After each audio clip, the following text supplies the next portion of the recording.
individual people having their own mission of life, I feel is highly egoistical and self-centered, because we are just a minuscule in this universe. You know, this planet Earth, is a speck in the larger cosmos.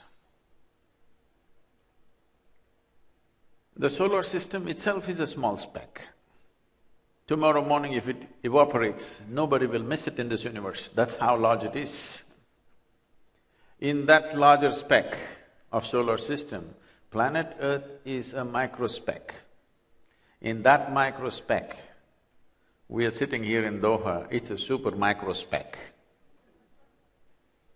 In that super microspeck in this cosmos, you are a big man or a woman, this is a serious problem.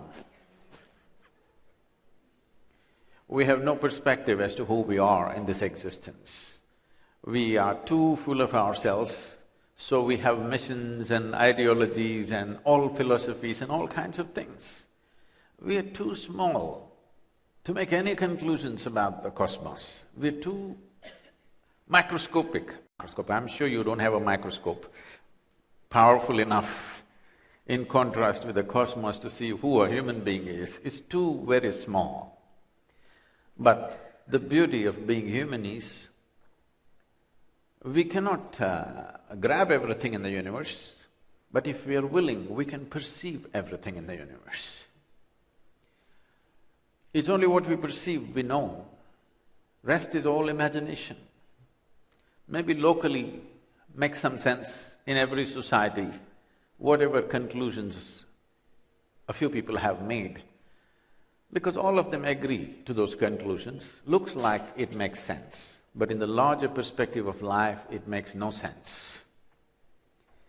It is only what we perceive, and if we only evolve tools for enhancing our perception, that we will know this life better, and there is nothing else can drive any of us except life itself, the phenomena of life, the power and the beauty of what life is.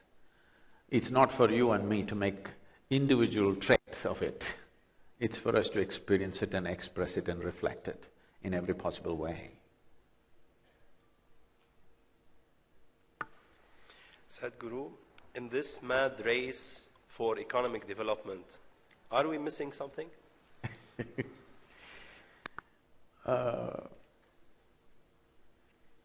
So we need to understand this, economy or the commerce. Commerce should serve human well-being, but slowly we are turning it into a huge giant where human beings are serving commerce. Commerce may refuse to serve humanity after some time if we don't graduate it properly right now. Particularly with all the women getting into the economic activity, this is the time to understand and regulate commerce in such a way that it serves human well-being, it doesn't work against us, commercial forces.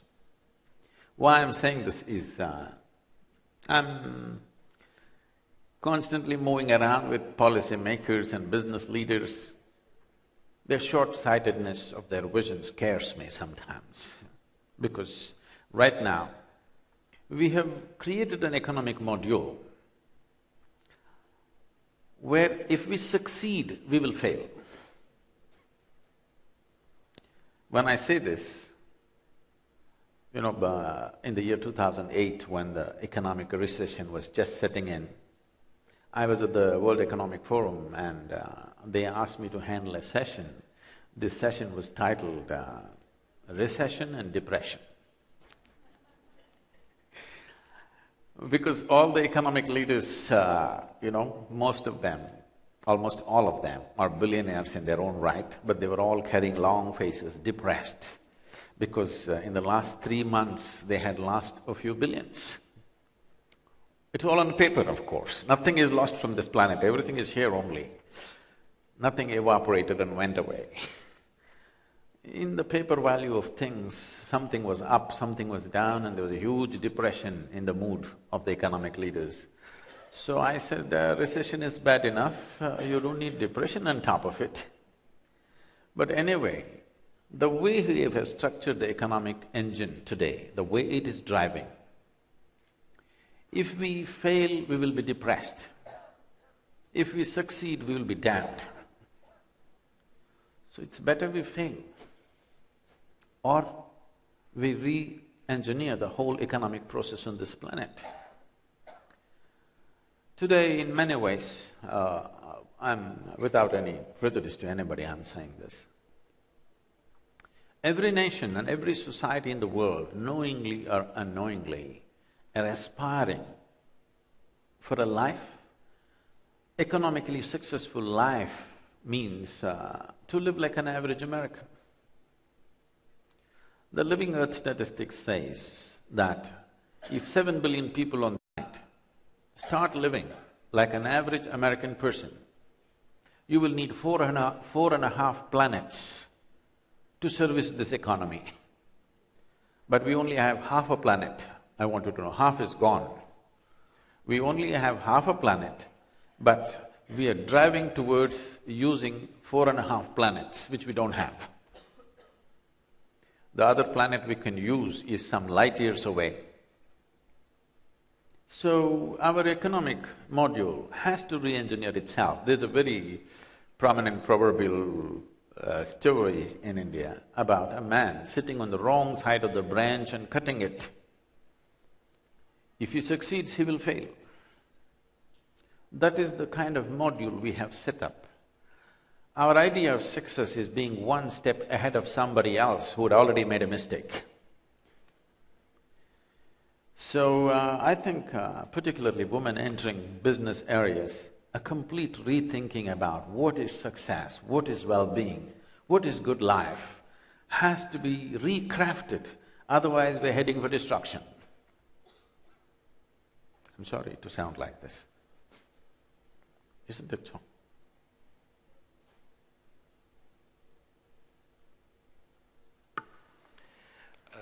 Could you advise on how a leader could acquire vision for his leadership to bridge the gap between vision and reality? What are the steps? Vision and the manifestation, reality. the Okay. reality. Yeah. So when you say you're a leader, by any standards, business or otherwise, a leader means you have the privilege of sitting on a perch, a little above others. If you sit in a higher place than others, and if you don't see better than others, you will make a fool out of yourself. You have to see something that others cannot see. If you don't see anything new, if you don't see anything fresh that others cannot see, for sure you will become an object of ridicule. So vision is an important part of being a leader, that you're able to see something. Vision does not mean you concocted an ideology. Vision means, literally means you're able to see something that others cannot see. So when you're seeing something, if your vision is seeing something, it will never be in conflict with the existing reality. Only if your vision is from the libraries of great universities in the world, then it may not have connection with the reality in you exist. Otherwise, vision means to see. If you're seeing, how can you be disconnected with the existing reality? But I know where this question is coming from, because for most people their vision comes from books that they've read, or something that they have concocted in their mind because they're supposed to have a vision. No, vision means to see. I think for ages, we've always credited women being more intuitive or more visionary, for which they were burnt and killed and battered for so many things because they could see something that others could not see. So, a woman has had a… I'm sorry if it sounds bad, I'm only saying it in a certain context. A woman has had a privileged position where she could sit back and look. Man was in the thick of action, not seeing anything. Day-to-day race with somebody else kept him busy that he could not see anything, dust in his eyes. But woman sat back and looked, not involved in the activity, but just looking and seeing. So she saw things that others could not see. She developed capabilities within herself where she could see things that two eyes could not see. When you say an oracle, you think of a woman, not a man, isn't it? Men also, but generally in the world, if you say intuition, if you say somebody is an oracle, somebody could see something, means generally the image of a woman comes up. This is for many reasons.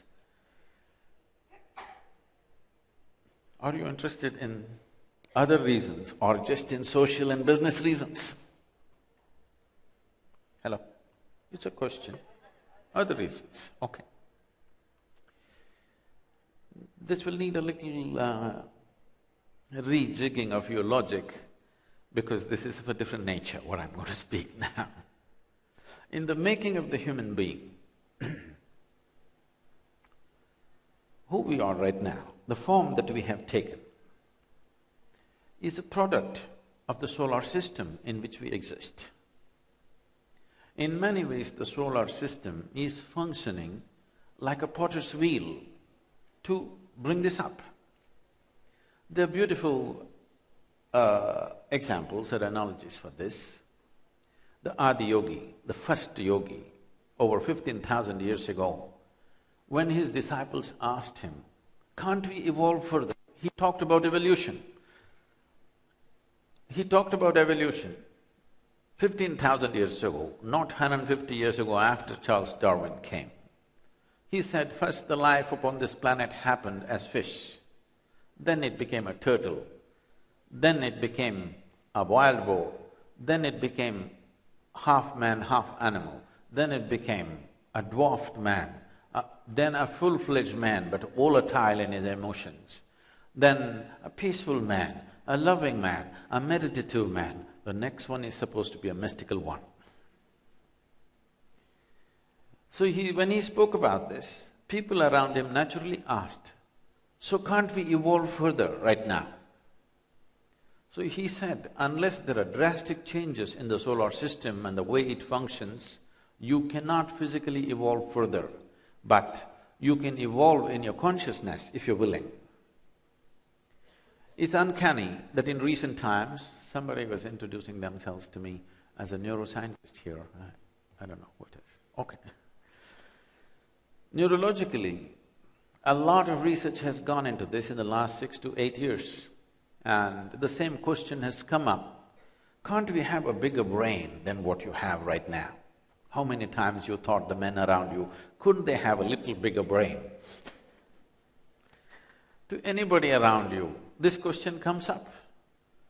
And when this question was posed and a lot of research was done in this direction, what the neuroscientists came up with is, see, if you want to have a bigger brain or brain capacity, there are two ways. One thing is pack more neurons inside, which means you may have a higher level of intelligence but a lower level of clarity. A whole lot of children are born like this, more brain cells than they should have. Initial phase of their life, they are very disturbed and agitated or hyperactive.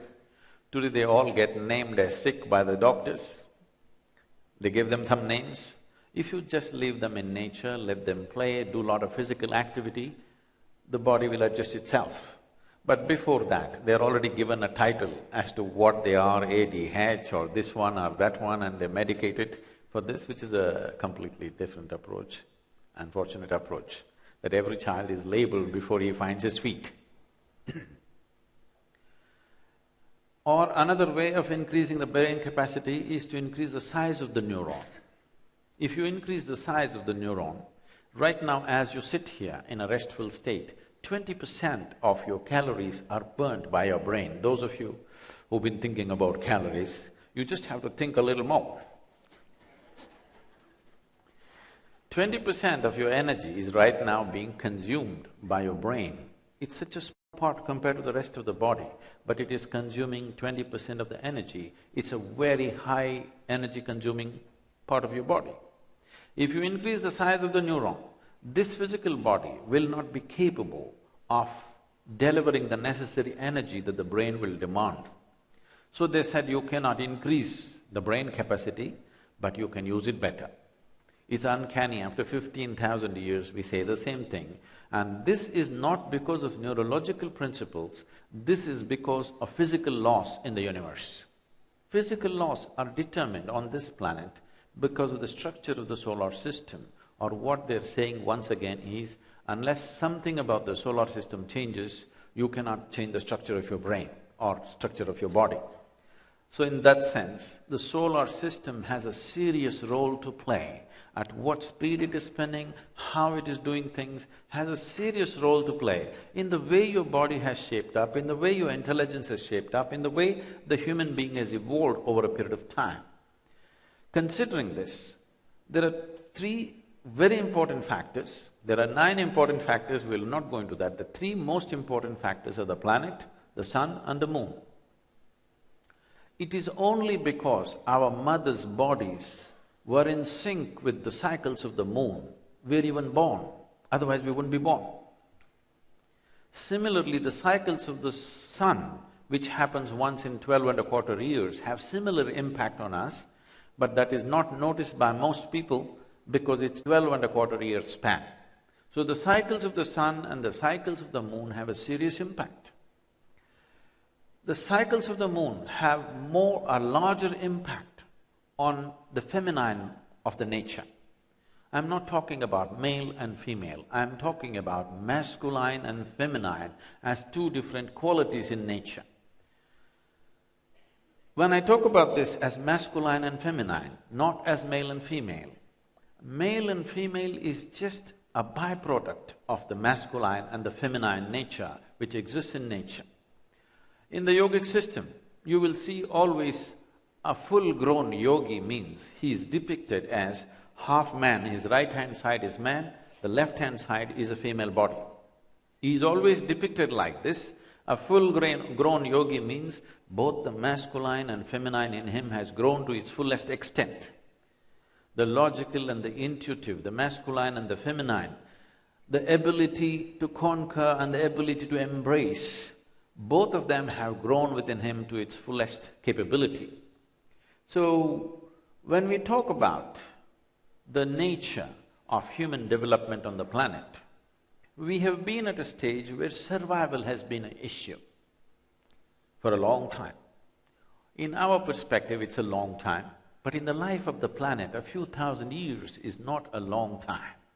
In these few thousand years, survival has been the biggest issue. When survival is the biggest issue, masculine was most important, naturally. Procurement was most important. Fighting it out for every piece of bread was most important. Now, like never before, though still many areas of the world have to be handled, still, like never before, our food and survival has been organized like never before. Never before in the history of humanity was survival process as well organized as it is today. Today, if you have the money, you can go to the superstore and buy everything that you need for the next 1 year and not step out of your house for 1 year. This was not possible. Every day you had to go for water, every day you had to go out for food, every day you had to go out for everything. This is only in this generation that we are beginning to experience this. So this is the generation where slowly feminine can find its expression. My concern right now is, because we are a transiting generation from survival process to evolving into other dimensions of human potential and capability, here the feminine becomes important. And here it's very, very important that we do not mold success around masculine nature. Right now, if a woman wants to be successful, she has to be like a man, go get it. This has to change, our idea of success has to change so that it is not fitting into masculine mold where all women will become like men in some way to be successful. Because killing of the feminine is happening rampantly in the last maybe 12, 1500 years. This has been an active process. because somewhere we find feminine, we have misunderstood gentleness as weakness. We have misunderstood softness as a useless process of life. Our idea of strength is like this. This has to go. Our idea of strength has to change. Our idea of success has to change. Our idea of what it means from conquest to inclusion, it has to happen. Right now, our idea of having something is to conquer that. If you conquer somebody, you can sit on top of their head, they may be they may be under your control in one dimension of life, but as long as you sit on somebody's head, you will always be at the risk of not being able to leave that place, one thing, and always they will make sure your life is miserable. If you conquer somebody, the conquered people, they may not be able to get liberated, but they will make sure your life is miserable for sure. So if life has to happen beautifully, from conquest to inclusion, from masculine to feminine, the shift has to happen. I am not saying from male to female, I am insisting from masculine to feminine needs to happen. The feminine has to flower and flourish. A time has come for that, because survival is not the biggest issue anymore. We can relax our masculine nature a little bit and allow the feminine to flower. If that answers your question, I'm sorry. Thank you. Sadhguru, what's your greatest passion? I'm sorry? What's your greatest passion? Oh, I do not know how not to be passionate about anything. I'm sorry? Oh, I'm very passionate about them. Am I not speaking to you passionately? Am I speaking you without involvement? See, passion essentially means involvement, isn't it? Can you be passionate without involvement? No. Right now, people have understood passion as a unidimensional thing. A man and woman are sitting together, that is passion. No, you can be passionate with the whole universe. Why not? Why are you passionate with one thing and not passionate with the other? It's a crime. It's a crime against humanity and life that your passion is limited to one or two things. Whatever you set your eyes upon right now, you must be absolutely involved with it, isn't it? If you're involved with it, there is a passion. And if your passion is not discriminatory, if your passion is universal, then you become compassion. Compassion means all-encompassing passion. Compassion doesn't mean kindness. Kindness is only useful for those who have fallen. Yes? Yes or no? For the sick and the dying, kindness is good. For one who is doing well, he doesn't want to be treated kindly or compassionately. He wants to be treated with passion, isn't it? Yes or no? Hello? The word passion is used in a very limited way, always referring to two people's engagement. No.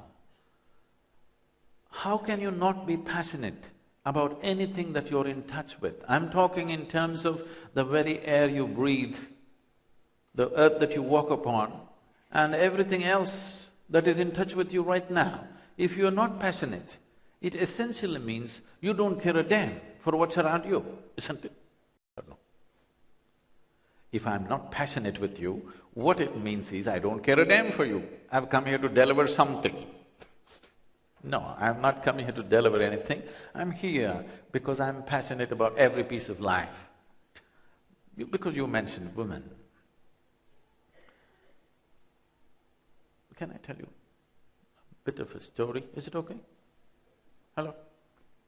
Hello, I'm talking to you.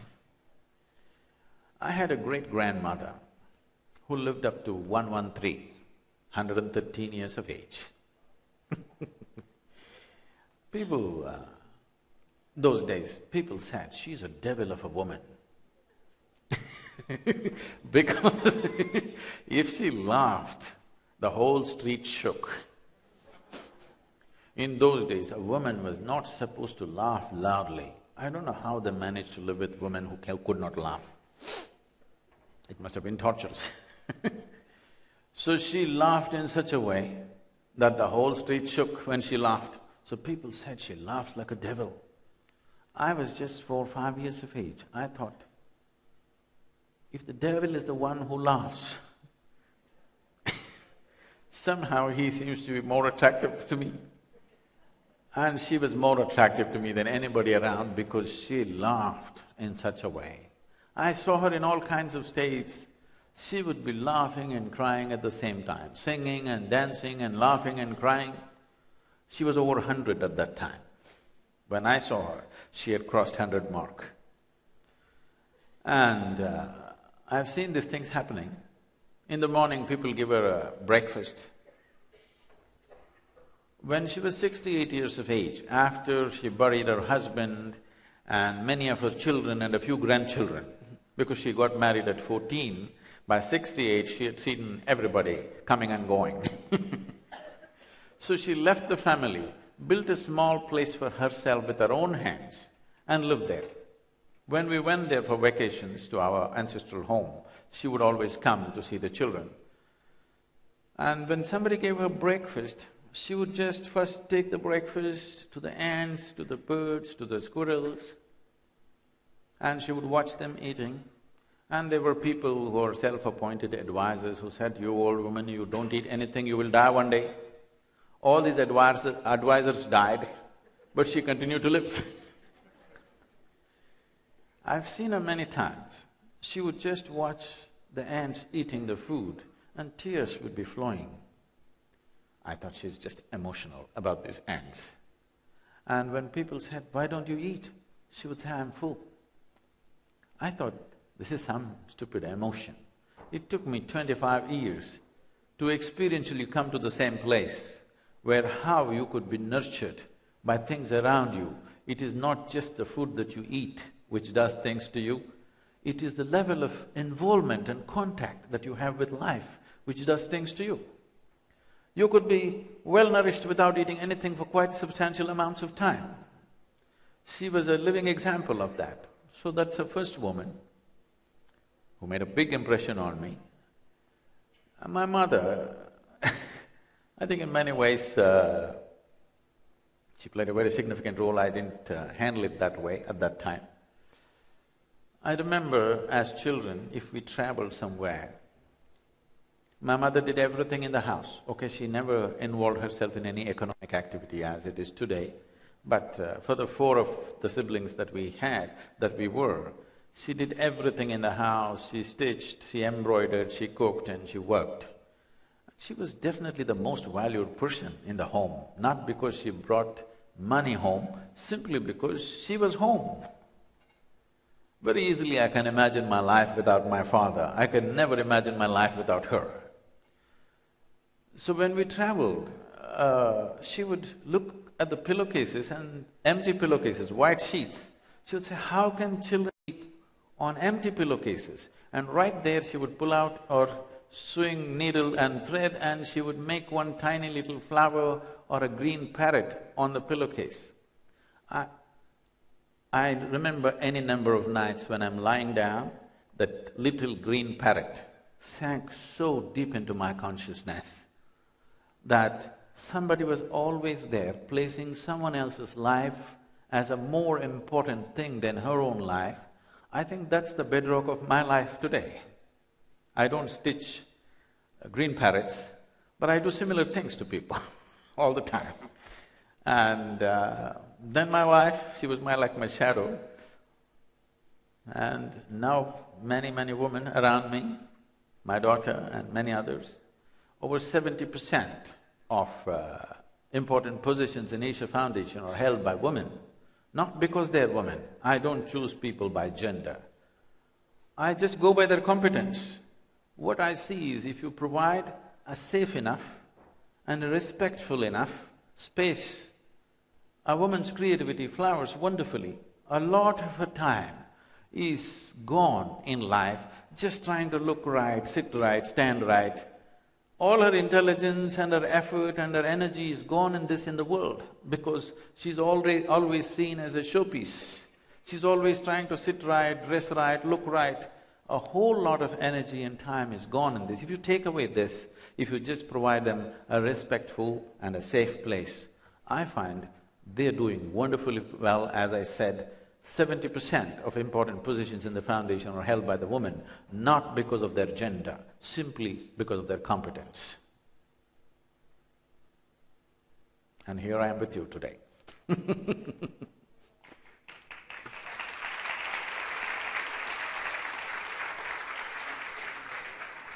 Sadhguru, speaking about Isha Foundation is a 100% volunteer-led organization. How did you manage to involve more than 2 million volunteers in your projects, and what is the significance of volunteering? Oh. The word volunteer literally means one who is willing. If you're not willing for life, I don't know why the hell you're here. You must be willing. Are you 100% yes for life? I'm asking you. Hello? Are you 100% yes for life? That means you're a volunteer. That means you must be doing things what you truly care for in your life, not some rubbish that somebody else values. So I made this impression on people that in your life, you must be doing what you care for. You do not do anything that you don't care for. Because if you're doing some rubbish that you don't care for, your life is a wasted life. You need to understand, first of all, the most important thing that everybody needs to constantly remind themselves of is that you're mortal. That means you have an expiry date. That means it's ticking away right now. Yes or no? Oh, you don't like this? Whether it's you or me, right now, we may think we are going to many places, but actually, we are rushing towards the grave. This is a fact. If you're constantly aware of this, you will not have time to do anything other than what truly matters to you, isn't it? And every human being should be doing only that which truly matters to you. When I went to school, this was my biggest problem.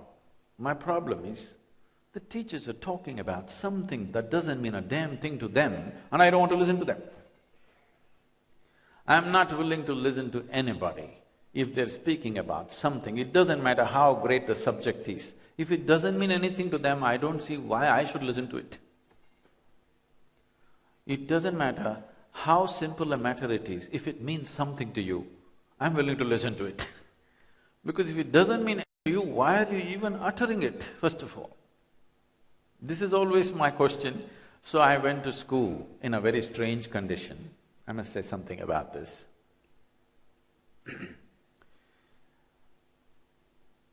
When I was 3-4 years of age, I realized one thing. I suddenly realized I don't know anything. See, people have misunderstood, I do not know. I do not know is the biggest possibility in your life. The most immense thing in your life is, I do not know.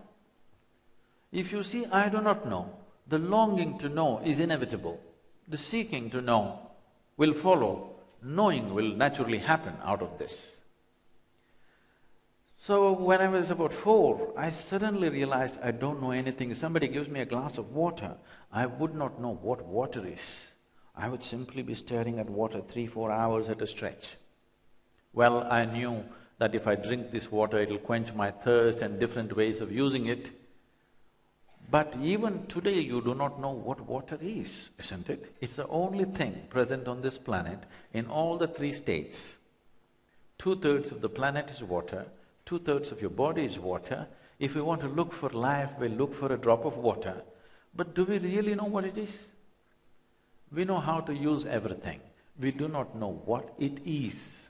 If we recognize that we do not even know a leaf, we would walk a little more gently and respectfully on this planet. Right now, we're in a wanton state of thinking that we know everything. So when I realized I do not know anything, if I find a leaf, I'm staring at it. I sit up in my bed, whole night I'm staring at the darkness. My dear father, being a physician, started thinking that I need psychiatric evaluation. His problem was, this boy is staring at something all the time. Without blinking, he's staring. He's lost it. My problem is, I look at this, I still don't know this. How do I shift my attention to something else? I'm just stuck with this. So in this condition, they sent me to school. I went to school, my mother said, you must pay attention to the teacher. I just paid attention to the teacher. The kind of attention that they had never received in their lives. I would know the teachers past, present and future, but what they were speaking, initially I could make out the meanings of the words. Suddenly one day I realized, they're only making noises or sounds and I'm making up the meanings in my head.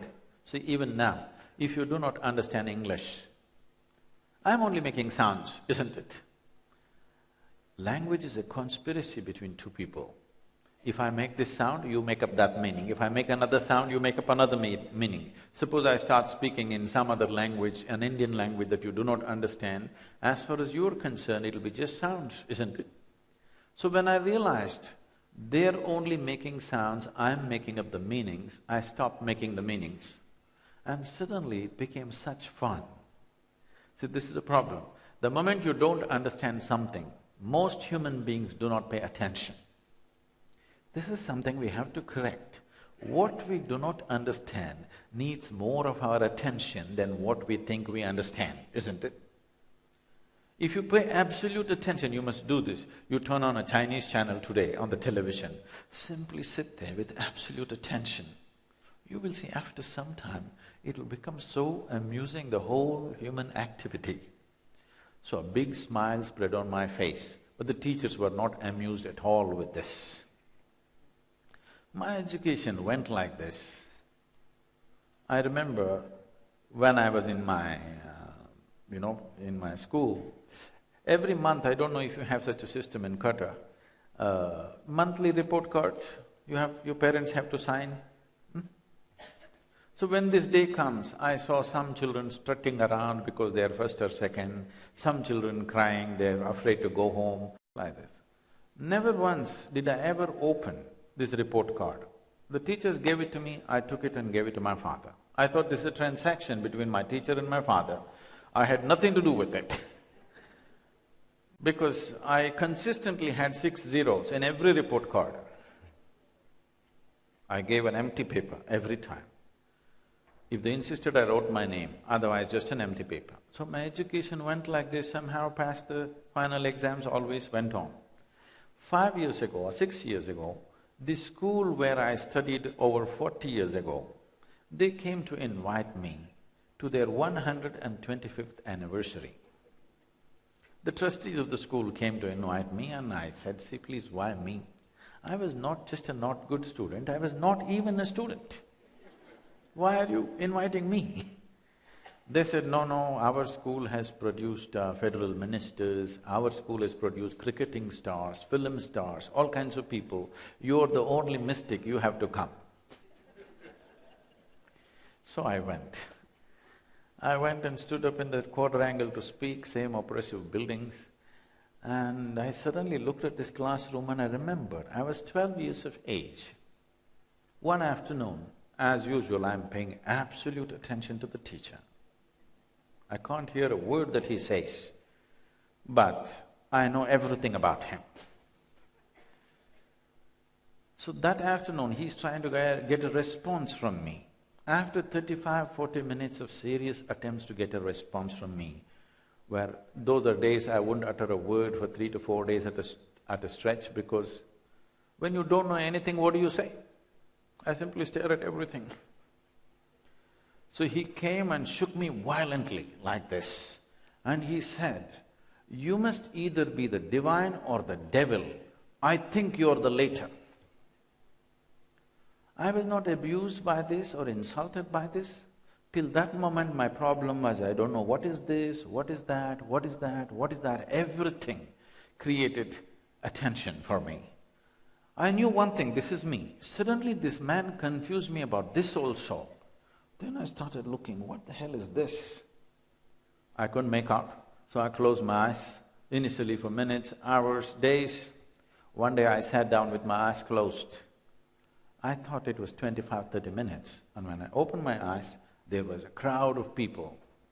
India being what it is, garlands around me, people trying to pull my legs, somebody wants to know about his business, somebody wants to know when his daughters will get married, all kinds of rubbish that I had never imagined possible. I said, how the hell did you come here? They said, you've been sitting here for 13 days. In my experience, it felt like 25 to 30 minutes. And big crowd had gathered, I had to leave the place because just to avoid these crowds. Why I'm telling you this is, life is in many more dimensions than you imagine possible. It is only in enhancing your perception, you will access it, not in making conclusions. This is one thing we have to bring into our children, that most of the universe that we live in, we do not know, a sense of wonder and interest in everything that's around us. Right now we have idiotic conclusions about everything that we keep changing every 25 years. It's time we pay attention to the magnificent creation in which we are living. If we do this, all the other things that you're talking about will naturally fall into place. Because, see, the fight in the world, the conflict in the world is not between good and bad as people would like to project it. It is always between one man's belief or other man's belief. I believe this, you believe that, somebody else believes that, we are always fighting endlessly. If we wondered about everything around us, if we paid attention to everything, the universe will yield in a fantastic way. And if we live here for 1,000,000 years, it can still keep you interested. We'll open the floor for questions from the audience. There's a question right there. Where's the microphones? There's a question like right there. You did it, huh? Yeah. She's getting you the microphone.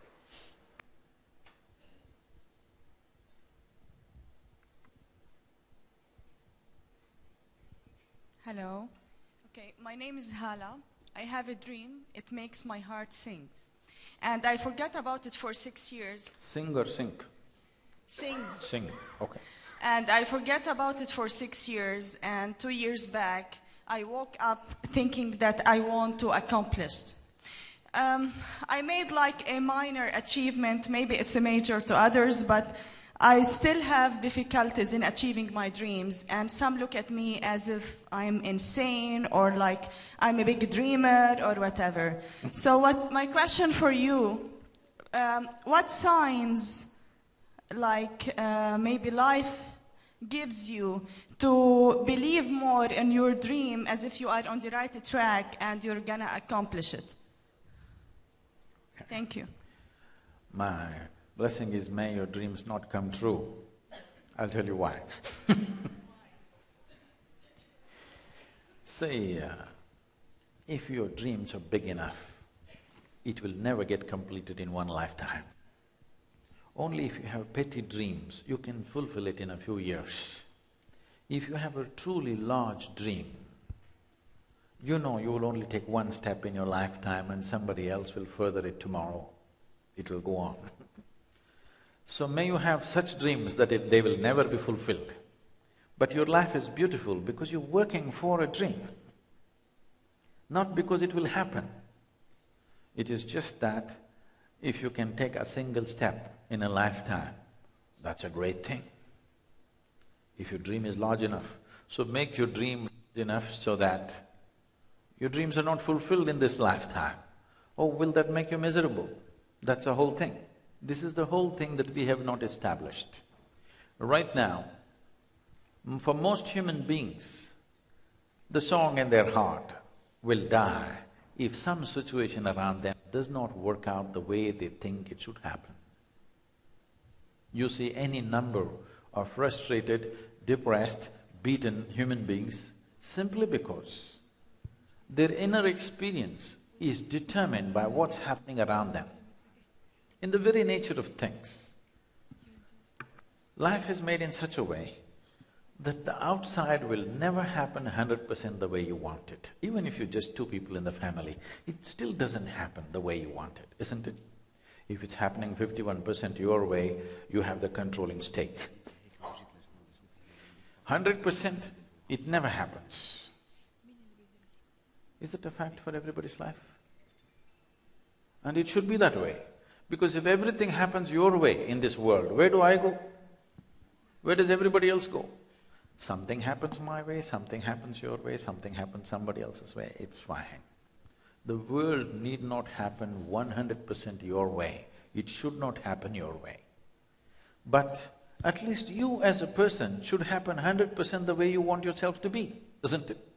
This one person must happen 100% the way you want this person to be. If this one person happened 100% the way you want himself or herself to be, how would you keep this one? Blissful or miserable? I'm asking you. See, what you want for yourself is definitely the highest level of pleasantness. What you want for your neighbor may be debatable, but what you want what you want for yourself is 100% clear, the highest level of pleasantness. If pleasantness happens in your body, we call it health. If it becomes very pleasant, we call it pleasure. If your mind becomes pleasant, we call it peace. If it becomes very pleasant, we call it joy. If your emotions become pleasant, we call it love. If it becomes very pleasant, we call it compassion. If your very life energies become pleasant, we call this bliss. If it becomes very pleasant, we call it ecstasy. If your surroundings become pleasant, we call it success. This is all you want in your life, isn't it? Success is the only thing. The outside pleasantness is determined by many forces, not just by you. All of them must cooperate to create outside pleasantness.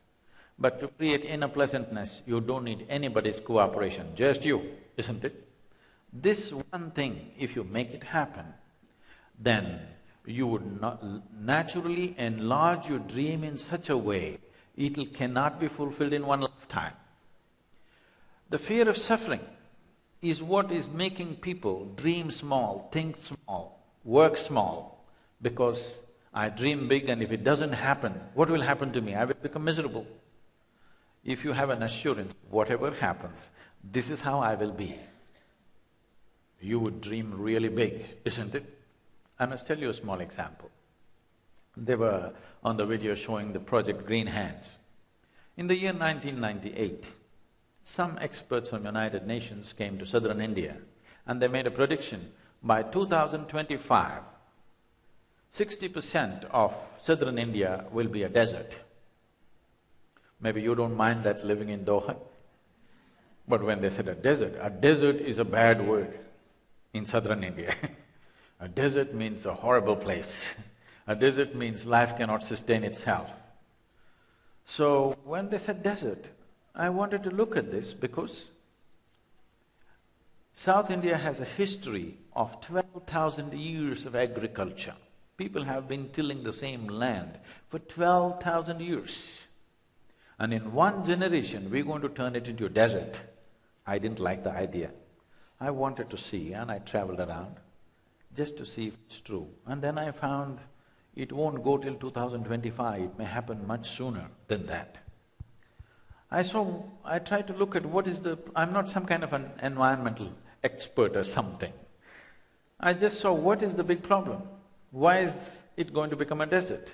One thing was there was not enough green cover in the state where we are.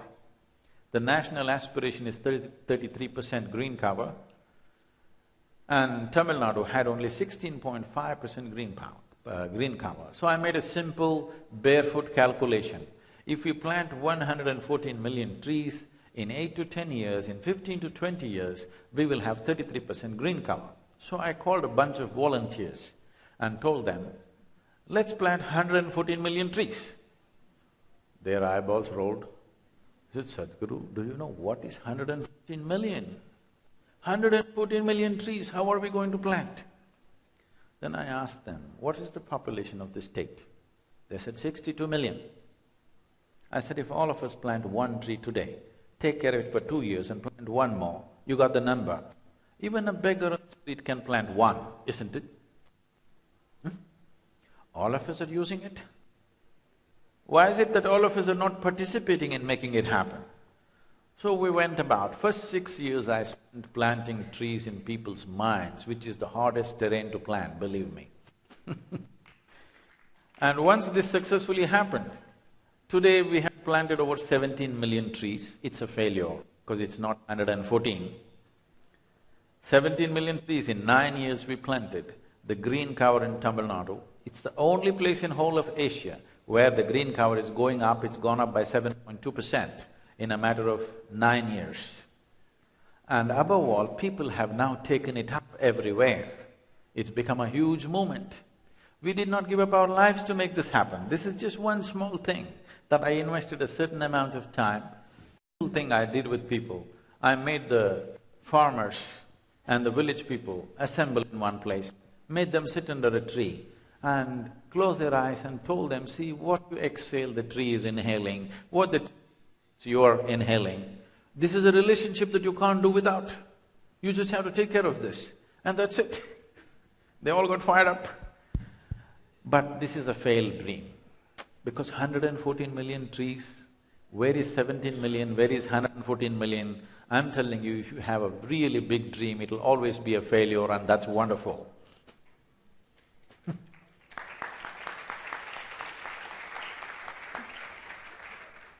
Hello, good afternoon, Mr. Sadhguru. My name is Asil. I'm from Bahrain. I'm an entrepreneur. I don't have a question. I might have a comment to what you said. I do agree. We need to think and we need to meditate, but success can be achieved only through hard work, realization, thanking God, and measures of success only your determination of your success. Nobody can tell you how successful you are. There's no measure, there's no parameter. In every leadership course that I go to, they ask me to think outside the box, reach for the sky, go out there, but we are human beings and we are limited. So there's no such thing as sky's the limit, because other people, I live in a planet with other people, so there is limitations to what I can do. And the time limitation, effort limitation, and it's a choice. It's you choose where to be. I think that. I think that God had created every person with a calling. There's a reason why we're here. This is what I believe as an entrepreneur. I don't know if you disagree with me with that. Sometimes things are inside the box, so why should I be looking outside the box unless I find all the answers in the box? Thank you. Thank you. No, I think that is I know a lot of talk is going about this everywhere in the business meetings and stuff. I think it's a little misunderstood concept. When they talked about outside the box, they were only talking about thinking outside the box, not working outside the box. We all work within certain boundaries because our physical capabilities and our energies and time are limited, so we do work within some boundaries. But we were talking about thinking outside the box.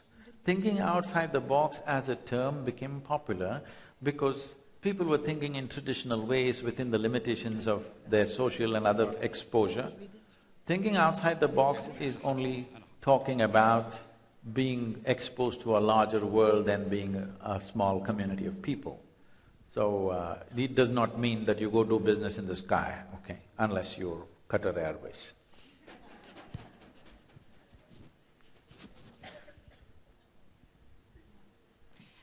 Good afternoon. How challenging is for people to find their inner peace, and how do they know that they reach it? It is not challenging. It is just because they have not done the right things within themselves that peace seems to be such a big thing. These days, everybody is talking about being peaceful as the ultimate goal in their life. Even the so-called spiritual leaders are talking about peace being the ultimate goal. But I'll ask you a simple question with all due regard to all of them. Tell me, could you enjoy your lunch today if you were not peaceful? Hello? No. So enjoying your lunch, is it the highest achievement in your life, I'm asking? If you have a dog at home, you throw something that he likes, he will eat joyfully, isn't it? What's the human problem? We can't sit joyfully, we can't eat joyfully, we can't do anything properly because we have been given an intelligence that we have still not learnt how to handle, isn't it? It's an evolutionary problem. From goat becoming a giraffe, I don't know, she is the genetic expert, she must tell me how many million years it took. From a pig becoming an elephant, it took millions of years. But a monkey becoming a human being happened pretty quick to a point that we think there is a missing link somewhere. It's an evolutionary problem. Suddenly, we are endowed with a certain dimension of intellect and we don't have a stable enough platform for that. Unless you create one, you will see you not being peaceful, you being stressed, you being miserable essentially means your own intelligence is working against you. Yes or no? Your intelligence is not working for you, it is working against you. Any other creature on this planet, please see, stomach full, they're peaceful. Human being, stomach empty, only one problem, stomach full, 100 problems. Because you're not able to handle your intelligence. What is a phenomenal gift to you has become a problem because you have not created a stable enough platform to operate this intelligence. It's something that every human being needs to work at. Being peaceful is not even an issue. There are many ways to understand this. I know, let me not make a ridicule out of this. There are many ways to understand this. See, suppose you lose your peace today. Who gets the first dose? Somebody in your family. They get the first dose of you not being peaceful, isn't it? If it continues tomorrow, you may pick a quarrel with your neighbor. If it continues tomorrow, you may end up fighting on the street with somebody. If it continues tomorrow, you go to your workplace and yell at your boss. The moment you yell at your boss, everybody knows that you need medical attention. When you screamed at your family, they thought it's normal. But if you scream in a place where it's going to have serious consequences for you, everybody knows that you need medical attention. If they take you to your doctor, initially he tries to talk you out of it usually doesn't work, so he throws a pill into you. A little pill if you take, you become peaceful. Maybe not forever, for a certain amount of time. What is a pill? A little bit of chemicals. It is making you peaceful, or in other words, what you call as peace is a certain kind of chemistry. What you call as joy is another kind of chemistry. What you call as ecstasy is another kind of chemistry. Agony is another kind of chemistry. Misery is another kind of chemistry. Stress and every human experience has a chemical basis to it. Now I'm talking about a technology through which you can create the right kind of chemistry, a chemistry of blissfulness.